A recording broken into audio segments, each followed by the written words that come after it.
What's going on, everybody? It's your boy C-Zar, and we are talking about Swiftcoin today. What's up, you Swifties out there? Hit that like button, you guys. Subscribe if you want to see more content like this, and let's get into it. Here we are, just below a cent. The race, the everlasting race between Swiftcoin and XCN is tight, as it always is.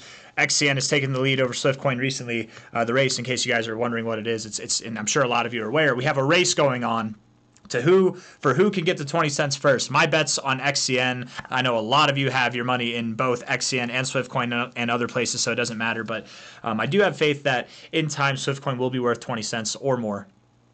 If XCN beats it, it's going to be by like a short amount of time. Right? I don't think it's going to take a dramatic amount of time, but maybe it does, maybe it doesn't. But I don't want to talk about the upside yet. I want to talk about the downside because I do believe that we have lower prices to go. We're at 00924 right now on a daily basis. 6 hours, 3 minutes left in the day.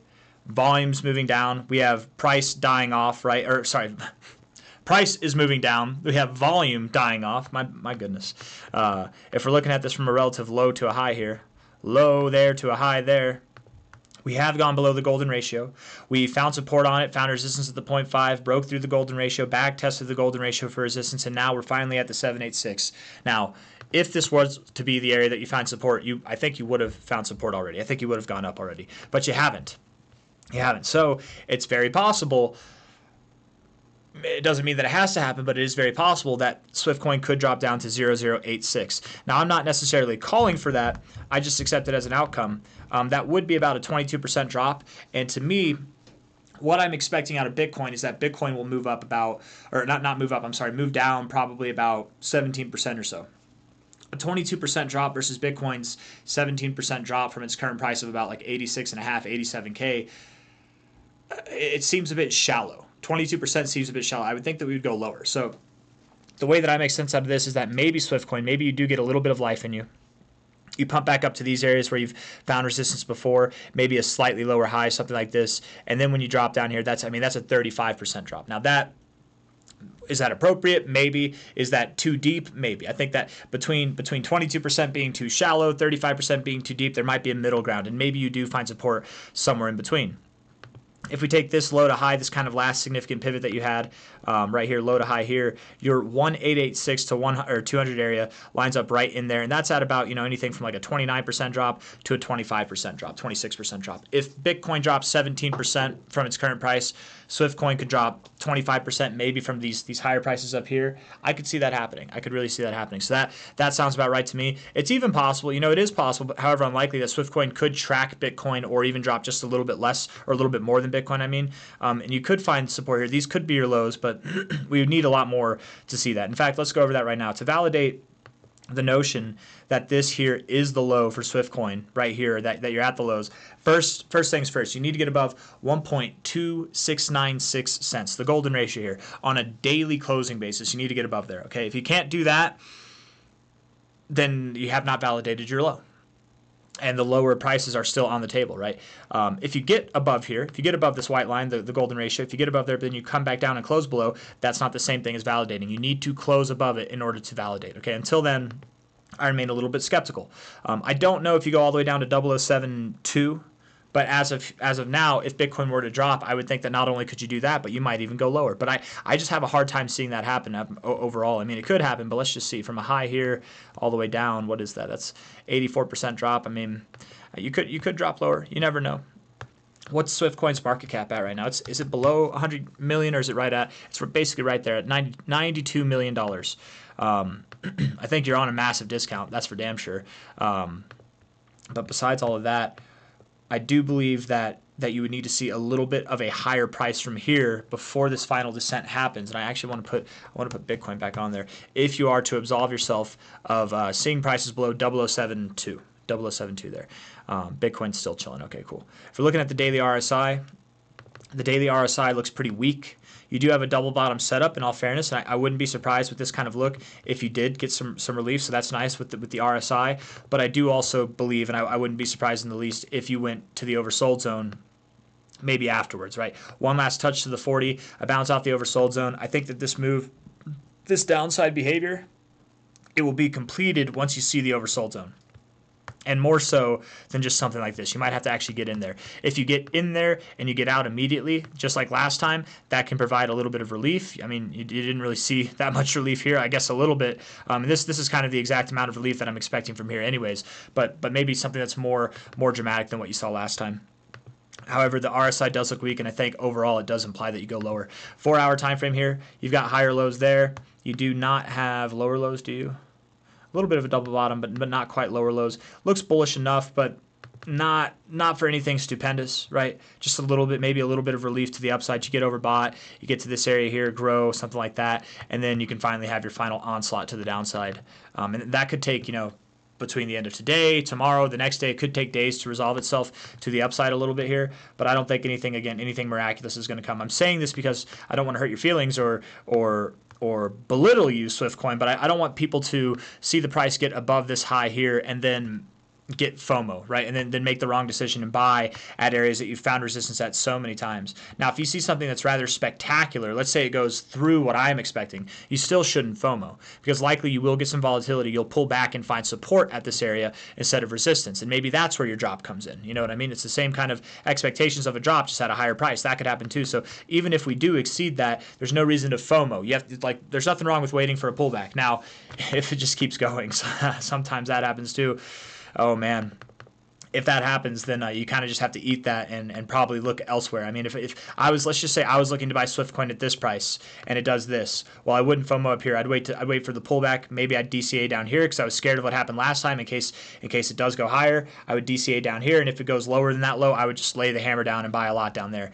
If it goes up here and it exceeds my expectations, I wouldn't FOMO up here. I'd wait for the pullback, maybe buy back at prior areas of resistance, buy back there, and then I wouldn't get it at this awesome price down here, but I would still get it at a relatively decent price. And if I'm thinking about buying Swiftcoin here, but I haven't yet, and it doesn't do any of that, it just rips through the roof, that's when you just got to call. You just got to call it, man, and move on. Maybe find something else that, because it's never good to chase something. If you want to, you can, but not financial advice, not a financial advisor. I would expect, or at least suspect, that just like last time on the way up, even though this was a phenomenal move, just like last time on the way up, even though it was a phenomenal move, it's not going to be a straight line. You're going to have pullbacks along the way, right? You're going to have moments where you do pull back along the way. So be aware of that. However, again, I think that we are moving down lower. 4-hour looks good for the time being. 1 hour even looks good for the time being. So a little bit of up and then a little bit of down. Weekly RSI looks phenomenal. The weekly RSI does give me a lot of hope that whenever you do move up, you're going to see some spectacular prices. So let's go over that, okay? We don't know if you found the low. I don't believe you found the low yet, so I'm not going to take this high to low as a measurement, but we'll take this one, high to low here. And you did see from a high to low there, your 2272. Very rare kind of circumstance there. Normally, you do go just above the 2272, not just below it or not right at it, but you did in this case. 2272 all the way down to the 100. Perhaps the 0086 at 007676 should be considered, or sorry, 7678 should be considered as a possible low target there, right at these weekly high points here. Hey, and high points here, resistance points there. Hey, man, you might go to 007678. That might be your low target. But again, if you see some kind of move up, you might be absolved of moving down lower. I'm just addressing the possibilities in case something unexpected happens. Let's be very clear on what my expectations are. I do expect you will see lower prices. I do expect 0072 to 0077, somewhere in that area to be where you go. That's what I expect. Okay. Just because I expect that does not make me special. Doesn't mean that I have some kind of foresight into the future and the charts have to listen to me. Anything can happen. And likely it's the most likely outcome will be the one that nobody's expecting. You know what I mean? So just throwing that out there.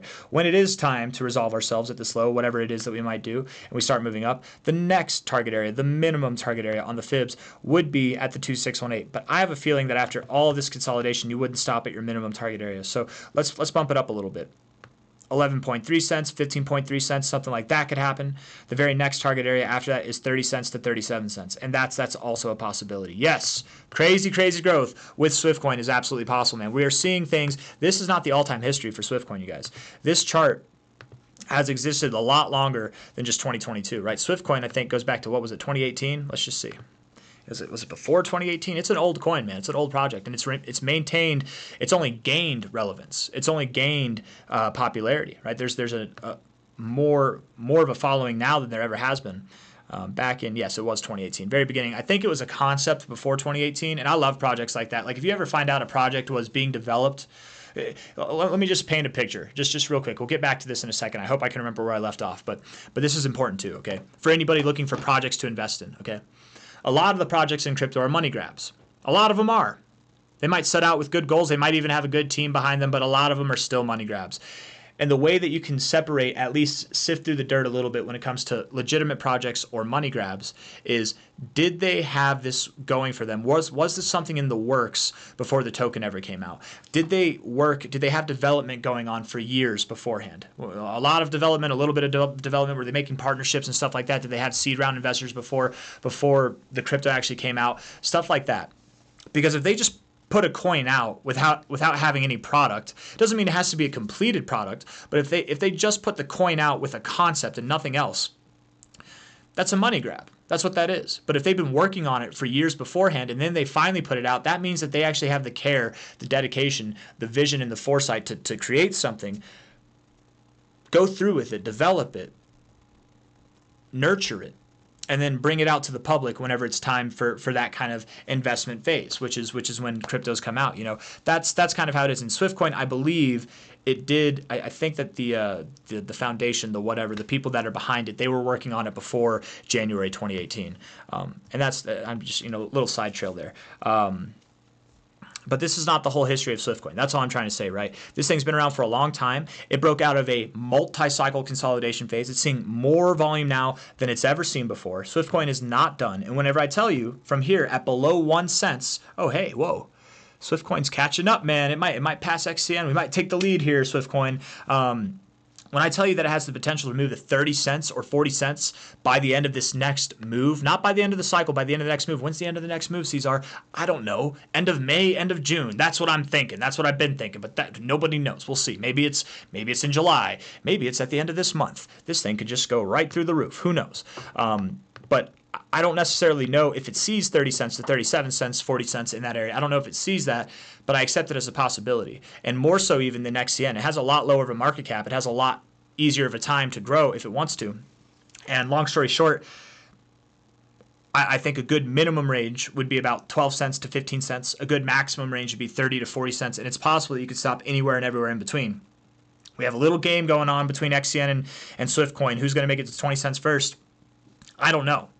But as far as who makes it to 30 cents first, I think XCN makes it to 20 cents first, but I think Swiftcoin might actually beat XCN to the 30 cent price level and beyond first. I do think Swiftcoin has more potential as far as overall growth goes for the rest of the cycle than XCN does. My biggest bag is XCN.